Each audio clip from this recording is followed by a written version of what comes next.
Let's continue with Eloquent JavaScript. Today we are looking at chapter 11, Asynchronous Programming. So first of all, we need to understand what asynchronous is. So usually our program is executed one line after another, and the processor would wait for one action to finish before it starts a new one, as we can see in this image.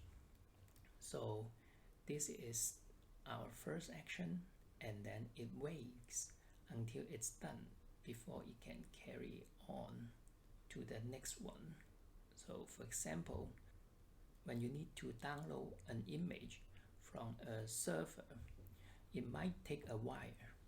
During that time, your processor would be just waiting for the image to arrive, and that is not an efficient way to use your processor, right? So we developed a new way to deal with this case. So one is to use two threads to handle the actions, the code. So, but it's still synchronous. But since we have two threads, we can run two actions at a time, like we can see here. But in each thread, we are still waiting for one action to finish before we can start a new one. And that's why we need asynchronous. So in asynchronous programming, we won't wait for the image to arrive, but carry on with other actions. When the image arrives, we will continue with the first action, that is asynchronous. Okay, to achieve asynchronous, we have three methods in JavaScript. The first one is using callback, the other one is using promise, and finally we have async functions. And among the three, async function is the best, but we still need to know how we get to async function from callback and promise. Okay, let's take a look at the first case. We have a simple example for callback. This is a set timeout function from JavaScript. As you can see, we need to wait for 500 milliseconds before we can run the callback function. While it's waiting, other code would be carried out. When the waiting is done, this callback would be executed. And then let's take a look at another example. In this book, the author provides an analogy for our study. So the idea is we have a network of nests created by the crows, and we can do different stuff with all the nests. And here we import one of the nests from the network, and then we need to read some data in this nest. Let's focus at this part.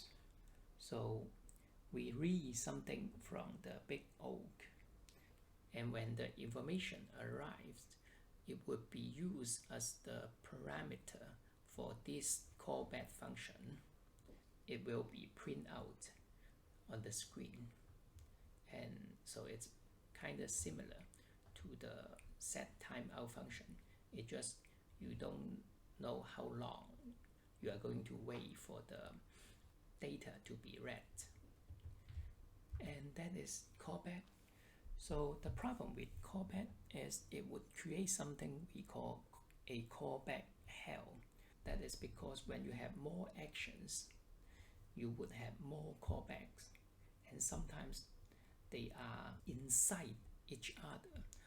You would need to nest all those callbacks together, and it would be a mess. And also, it's very difficult for you to check failures in callbacks. And then the second solution is to use promises. It's similar to callback, but instead of putting the callback function as a parameter into your function, it would notify the functions that are interested in the result. It's like you put the callback function in a different location that is easier for you to read, to understand. And let's take a look at this example. We have a nest. We need to read something from the nest. So instead of putting the callback function as a parameter right here, it is located here. We created a promise, and it has a handler called resolve. So when you have the data ready, the resolve function would be executed, and the resolve function is passed through the then method. So when the data is ready, .then would be executed. The function here would be passed into the promise and executed here with the result as the parameter. So it's very similar to the callback, but instead of putting the callback function here, it is located here. So you can see when you have more callbacks, you can just put them right here after your asynchronous function. So it's easier for you to read and understand what's going on.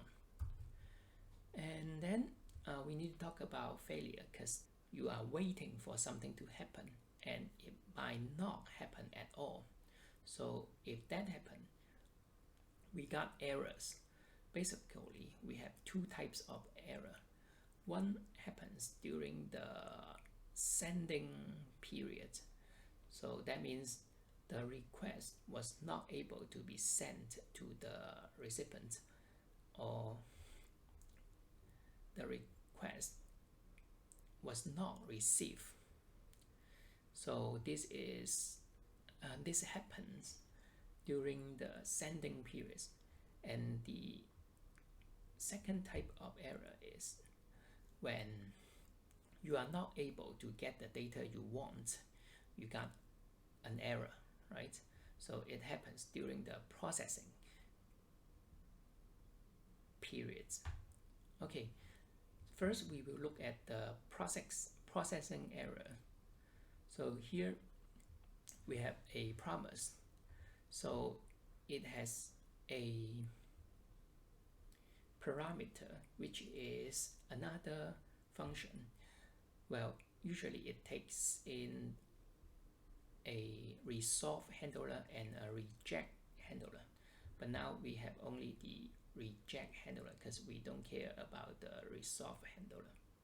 So all this reject handler does is to create an error, a new error. And so if the promise is executed successfully, we get the value, and then we just print out handler 1, and that is this one, right? But it's empty because we only need to print out this message. And when there is an error, it would be caught by the catch method, and then the error message would be used as the parameter in this handler. As you can see in the result here, the reason is actually the error we created here. And finally, we can still return something even if we have an error, and we can use another then to catch the return even if it's an error. So that's it's the second type of error. And then we can look at this example about the first type of error. So when we send out a request, it might not be received, and it could be caused by some transition interruption. So the simplest way to fix that is to try again. So in this example, we tried 3 times. If we couldn't get our results in 3 times, we throw out a timeout error. Okay, let's take a look at the detail of this example. So again, we create a new promise, and we have the resolve handler and the reject handler. So we start here. We try our first attempt here. So we send out the request. If we don't get anything back, we throw out a failed reject. Otherwise, we handle the result with our resolve handler. This is the same as the previous example. And then we also have a done variable, which is set to false. Only when we receive the result, we would set it to true. So if we don't have the result after 250 milliseconds, we would try again, unless we try more than 3 times. We've already tried 3 times. Otherwise, we would try again, right? And if done is set to true, we just ignore the set timeout function. And after 3 tries, we would throw out an error using reject, which is a timeout error. And this is how we handle the first type of error. Alright, for promise, we have another method, which is Promise.all. It allows you to wait for all the requests, for multiple requests to be done, and then handle the result. So in this example, we want to pin all the nest. So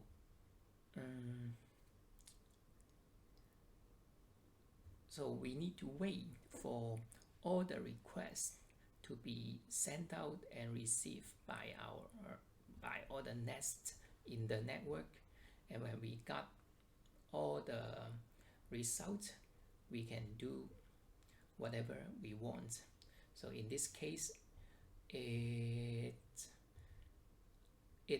filters only those it filter out the nest that failed to return a response. And that's it for Promise.all. And finally, we have 2 examples in the book. And the first one is flooding, network flooding, which means you send message to every node in the network. And in this case, it sent out a message to all the nests in the Crow network. And actually, this example didn't use promise because it doesn't need to deal with the result. So I'm not going to go into the detail of this example. Let's just quickly take a look at some important part. So one thing you need to know is we have two sections. One is for sending out the message. The other one is for receiving the message. So in this one, for send gossip, first we need to save the message and then send the message to all the neighbors stored in this net, except for the one who gave us the message. And then for receiving, we need to check if we have already had the message. If so, we would just ignore this message. Otherwise, we would send the message to other nests, to all our neighbors. And that's it for this example. And then there is another example, which is routing. So the idea is you need to send a message to one nest rather than the whole network. So you need to find the route to your target nest. So here is the process to do that. First, you need to create a map of all the routes to all the nets. So you need to have a map of the routes in this network, and then you find the routes to your destination, and finally you send the message via this route. And again, the author didn't use promise in this example. I'm guessing he's just trying to provide more functions to the Crow network he created to make it more, functionable. And the last thing is async function, but I'm going to leave that for our next video. And thanks for watching. I'll see you again.